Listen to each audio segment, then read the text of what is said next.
ನಿನ್ನೆಯ ತರಗತಿಯಲ್ಲಿ ನಾನು ಸಂಧಿಗಳು ಅಂದರೇನು, ಸಂಧಿಗಳಲ್ಲಿ ಎಷ್ಟು ವಿಧ, ನಮ್ಮ ದಿನನಿತ್ಯದ ಬಳಕೆಯಲ್ಲಿ ಸಂಧಿಗಳು ಹೇಗೆ ಬಳಕೆಯಾಗುತ್ತದೆ ಅಂತ ತಿಳಿಸಿಕೊಟ್ಟಿದ್ದೇನೆ. ಸಂಧಿಗಳು ಅಂದರೇನು ಅಂತ ಏನು ಹೇಳಿದ್ದೀನಿ? ಎರಡೂ ಅಕ್ಷರಗಳು ಕಾಲ ವಿಳಂಬವಿಲ್ಲದಂತೆ ಸೇರುವುದಕ್ಕೆ ನಾವು ಸಂಧಿ ಅಂತ ಕರಿತೀವಿ ಅಂತ ಹೇಳಿದ್ದೀನಿ. ಹಾಗೆ ಎಷ್ಟು ಸಂಧಿಗಳಲ್ಲಿ ಎಷ್ಟು ವಿಧ ಅಂತ ಹೇಳಿದ್ದೀನಿ? ಸಂಧಿಗಳಲ್ಲಿ ಎರಡು ವಿಧ, ಒಂದು ಕನ್ನಡ ಸಂಧಿ ಮತ್ತೆ ಇನ್ನೊಂದು ಸಂಸ್ಕೃತ ಸಂಧಿಗಳ ಅಂತ ಕರಿತೀವಿ. ಇನ್ನೊಂದು ರೀತಿಯಲ್ಲೂ ಕೂಡ ಸಂಧಿಗಳನ್ನು ವಿಭಾಗಿಸುತ್ತೇವೆ. ಅವು ಯಾವುದೆಲ್ಲ? ಒಂದು ಸ್ವರ ಸಂಧಿ, ಇನ್ನೊಂದು ವ್ಯಂಜನ ಸಂಧಿಗಳು. ಇವತ್ತಿನ ತರಗತಿಯಲ್ಲಿ ನಾವು ಕನ್ನಡ ಸಂಧಿಗಳು ಅಂದರೇನು ಅಂತ ತಿಳ್ಕೊಳ್ಳೋಣ. ಹಾಗಾದ್ರೆ ಕನ್ನಡ ಸಂಧಿಗಳಲ್ಲಿ ಒಟ್ಟು ಎಷ್ಟು ವಿಧಗಳಿವೆ? ಕನ್ನಡ ಸಂಧಿಯಲ್ಲಿ ಒಟ್ಟು ಎಷ್ಟು ವಿಧ? 3 ವಿಧಗಳಿವೆ. ಯಾವುದೆಲ್ಲ ಅಂತ ಹೇಳ್ತೀರಾ? ಕನ್ನಡ ಸಂಧಿಗಳು ಯಾವುದೆಲ್ಲ? ಮೊದಲನೇದು ಯಾವುದು? ಒಂದು ಲೋಪ ಸಂಧಿ, ಎರಡನೇದು ಆಗಮ ಸಂಧಿ, ಮೂರನೇದು ಯಾವುದು? ಆದೇಶ ಸಂಧಿ. ಇದರಲ್ಲಿ ನಾವು 2 ಸಂಧಿಗಳನ್ನ ಸ್ವರ ಸಂಧಿಗಳಾಗಿ ಒಂದನ್ನು ವ್ಯಂಜನ ಸಂಧಿಗಳಾಗಿ ವಿಭಾಗಿಸುತ್ತೇವೆ. ಹಾಗಾದ್ರೆ ಇಲ್ಲಿ ಸ್ವರ ಸಂಧಿಗಳು ಯಾವುದಂತ ನೋಡಿ, ಇಲ್ಲಿ ಲೋಪ ಮತ್ತೆ ಆಗಮ ಸಂಧಿಗಳನ್ನ ನಾವು ಸ್ವರ ಸಂಧಿಗಳು ಅಂತ ಕರಿತೇವೆ. ಹಾಗೆಯೇ ಆದೇಶ ಸಂಧಿಯನ್ನ ನಾವು ವ್ಯಂಜನ ಸಂಧಿ ಅಂತ ಕರಿತೀವಿ. ಸ್ವರ ಸಂಧಿ ಅಂತ ಏನಂತ ಹೇಳಿದ್ದೀನಿ? ಸ್ವರಗಳು ಯಾವುದೆಲ್ಲ? ಸ್ವರ ಸಂಧಿ ಅಂತ ಹೇಗೆ ಗುರುತಿಸ್ತೀರಾ ನೀವು?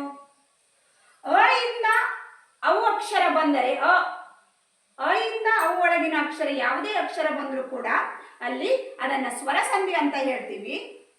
ಕ ಇಂದ ಳ ವರೆಗಿನ ಯಾವುದೇ ಅಕ್ಷರ ಬಂದರೆ ಕೂಡ ಅದನ್ನ ನಾವು ವ್ಯಂಜನ ಸಂಧಿಗಳೆಂತ ಕರಿತೀವಿ. ಗೊತ್ತಾಯ್ತಲ್ವಾ? ಸ್ವರ ಅಂದ್ರೆ ಯಾವುದು? ಸ್ವರ ಸಂಧಿ. ಹಾಗೆ ವ್ಯಂಜನ ಸಂಧಿಗಳು ಯಾವುದಂತ ನಿಮ್ಗೆ ಗೊತ್ತಾಯ್ತು. ಹಾಗಾದ್ರೆ ಈಗ ಮೊದಲಿಂದ ಯಾವ ಸಂಧಿ ಇದೆ? ಇಲ್ಲಿ ಯಾವ ಸಂಧಿ ಇದೆ? ಲೋಪಸಂಧಿ. ಲೋಪಸಂಧಿ.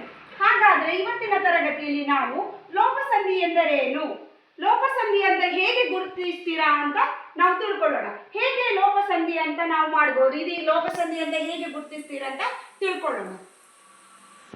ಸಂಧಿಯಲ್ಲಿ ಮೊದಲನೇ ಸಂಧಿ ಯಾವುದು? ಲೋಪಸಂಧಿ ಅಂತ ಹೇಳಿದ್ರಿ. ಈಗ ಹಾಗಾದ್ರೆ ಲೋಪಸಂಧಿ ಅಂದರೆ ಏನು ಅಂತ ತಿಳ್ಕೊಳ್ಳೋಣ.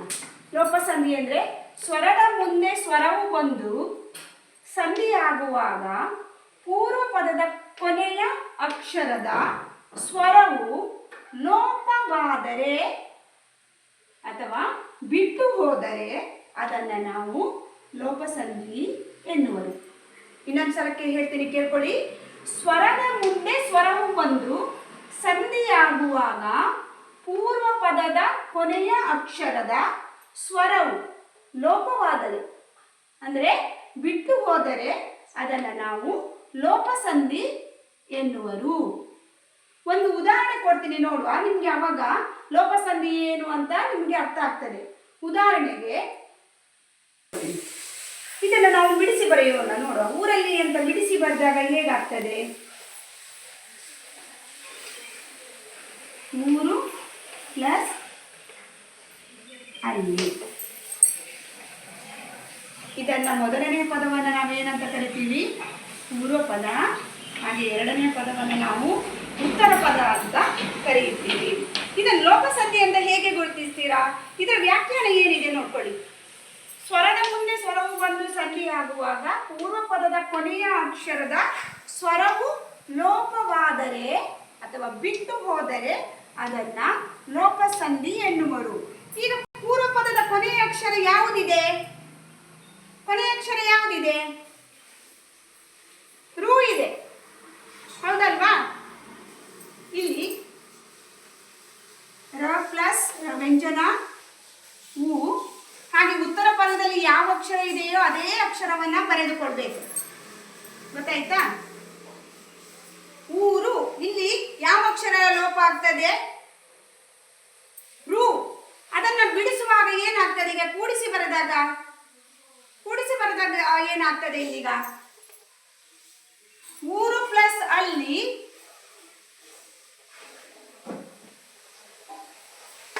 ಊರಲ್ಲಿ ಅಂತ ಆಗ್ತದೆ. ಇಲ್ಲಿ ಯಾವ ಅಕ್ಷರ ಲೋಪ ಆಗಿದೆ? ಈಗ ಊರು ಅಂತ ಹೋಗಿ ರು ಲೋಪವಾಗಿ ಇಲ್ಲಿ ಸಂಧಿ ಮಾಡಿದಾಗ, ಸಂಧಿ ಕಾರ್ಯ ನಡೆದಾಗ ಯಾವ ಅಕ್ಷರ ಬಂದಿದೆ? ಊರ. ಇಲ್ಲಿ ಊ ಲೋಪವಾಗಿದೆ, ಅ ಮಾತ್ರ ಸೇರ್ಕೊಂಡಿದೆ. ಪೂರ್ವ ಪದದ ಕೊನೆಯ ಅಕ್ಷರ ಲೋಪವಾಗಿದೆ. ಗೊತ್ತಾಯ್ತದ ನಿಮಗೆ? ಪೂರ್ವ ಪದದ ಕೊನೆಯ ಅಕ್ಷರ ಲೋಪವಾದರೆ ಇದನ್ನು ಏನಂತ ಹೇಳ್ತೀವಿ ನಾವು? ಲೋಪಸಂಧಿ ಅಂತ ಹೇಳ್ತೀವಿ. ಊರು, ಊ ಲೋಪವಾಗಿ ರ ಮಾತ್ರ ಉಳ್ಕೊಂಡಿದೆ, ಅ. ಗೊತ್ತಾಯ್ತಾ? ಊರಲ್ಲಿ ಅಂತ ಬಂದಿದೆ. ನಿಮ್ಗೆ ಮೊದಲೇ ಹೇಳಿದ್ದೀನಿ, ಲೋಪಸಂಧಿಯಲ್ಲಿ ಆಗಲಿ ಎರಡೂ ಪದಗಳು ಕೂಡ ಅತಿ ಮುಖ್ಯ. ಮೂರೂ ಕೂಡಕ್ಕೂ ಪದಕ್ಕೆ ಅರ್ಥ ಇರಬೇಕು. ಅಲ್ಲಿ ಅನ್ನುವ ಪದಕ್ಕೂ ಕೂಡ, ಎರಡು ಪದಕ್ಕೂ, ಪೂರ್ವ ಪದ ಹಾಗೂ ಉತ್ತರ ಪದ ಎರಡಕ್ಕೂ ಕೂಡ ಅರ್ಥವಿರಬೇಕು. ಗೊತ್ತಾಯ್ತಲ್ಲ ನಿಮ್ಗೀಗ? ಲೋಪಸಂಧಿ ಅಂದ್ರೆ ಏನಂತ ಹೇಳಿದ್ದು? ಪೂರ್ವ ಪದದ ಕೊನೆಯ ಅಕ್ಷರ ಬಿಟ್ಟು ಹೋಗ್ಬೇಕು, ಲೋಪವಾಗ್ಬೇಕು. ಇಲ್ಲಿ ಯಾವುದು ಬಿಟ್ಟು ಹೋಗಿದೆ? ಈಗ ಊ, ರು ಹೋಗಿ ಏನ್ ಬಂದಿದೆ? ಊರು ಅಂತ ಹೋಗಿ ಏನಾಗಿದೆ? ಊರ ಅಂತ ಬಂದಿದೆ. ಊರಲ್ಲಿ ರು ಹೋಗಿ ರ ಬಂದಿದೆ. ಗೊತ್ತಾಯ್ತಲ್ವಾ ನಿಮ್ಗೀಗ ಯಾವ ಅಕ್ಷರ ಲೋಪ ಆಗಿದೆ ಅಂತ? ಇನ್ನು ಒಂದು ಉದಾಹರಣೆ ಕೊಡ್ತೀನಿ. ಇದೀಗ ನಾನು ಬಿಡಿಸಿ ಬರಿತೀನಿ ನೋಡಿ. ಅದರ ಪ್ಲಸ್ ಒಳಗೆ, ಇದನ್ನ ಪೂರ್ವ ಪದ ಅಂತ, ಹಾಗೆ ಇದನ್ನು ನಾವೇನಂತ ಹೇಳ್ತೀವಿ? ಉತ್ತರ ಪದ ಅಂತ ಕರಿತೀವಿ. ಪೂರ್ವ ಪದದ ಕೊನೆಯ ಅಕ್ಷರ ಯಾವುದು ಬಂದಿದೆ? ರ. ಇಲ್ಲಿ ರ ವ್ಯಂಜನ, ರಕ್ಕೆ ಸ್ವರ ಯಾವುದು ಬರ್ತದೆ? ಅ ಬರ್ತದೆ. ಇಲ್ಲಿ ಉತ್ತರ ಪದದಲ್ಲಿ ಯಾವ ಅಕ್ಷರ ಇದ್ದೇನೆ ಅದೇ ಅಕ್ಷರ ಬರಬೇಕು. ಇಲ್ಲಿ ಯಾವ ಅಕ್ಷರ ಲೋಪ ಆಗಿದೆ ಹೇಳ್ತೀರಾ? ಅದರ ಪ್ಲಸ್ ಒಳಗೆ, ಅದರ ನಾವು ಬಿಡಿಸಿ ಬರೆದಾಗ ಏನು ಸಂಧಿ ಆಗ್ತದೆ?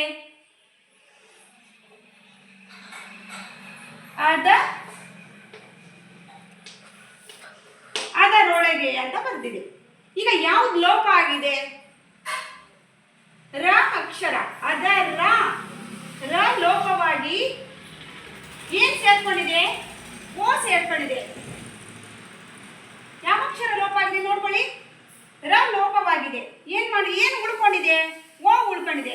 ಅದರ ಹೋಗಿ ಏನಾಗಿದೆ? ಅದ ಓ, ಅದರೊಳಗೆ ಅಂತ ಕೂಡ್ಕೊಂಡಿದೆ. ಹೌದಲ್ವಾ? ಬಿಡಿಸಿದಾಗ ಅದರ ಪ್ಲಸ್ ಒಳಗೆ, ಅದೇ ಕೂಡಿಸಿ ಸಂಧಿ ಆದಾಗ ಏನಾಗುತ್ತದೆ? ಅದರೊಳಗೆ. ಓ ಮಾತ್ರ ಇಲ್ಲಿದೆ, ರ ಲೋಪವಾಗಿದೆ. ನಿಮ್ಗೀಗ ಲೋಪಸಂಧಿ ಏನಂತ ಅರ್ಥ ಆಗಿದೆ ಅಂತ ನಾನು ತಿಳ್ಕೊಂಡಿದ್ದೀನಿ. ಇನ್ನೊಂದ್ಸಲ ಹೇಳ್ತೀನಿ ನೋಡಿ ಲೋಪಸಂಧಿ ವ್ಯಾಖ್ಯಾನ. ಸ್ವರದ ಮುಂದೆ ಸ್ವರವು ಬಂದು ಸಂಧಿಯಾಗುವಾಗ ಪೂರ್ವ ಪದದ ಕೊನೆಯ ಅಕ್ಷರದ ಸ್ವರವು ಯಾವುದಿದೆ? ರ. ಅಸ್ವರ. ಸ್ವರವು ಅ ಬಂದಿದೆ ಅಲ್ವಾ? ಸ್ವರ ಲೋಪವಾದರೆ ಅಥವಾ ಅದನ್ನು ಬಿಟ್ಟು ಹೋದರೆ ಅದನ್ನು ನಾವು ಏನಂತ ಕರಿತೀವಿ? ಲೋಪಸಂಧಿ ಅಂತ ಕರಿತೀವಿ. ಅರ್ಥ ಆಗಿದೆ ಅಲ್ವಾ?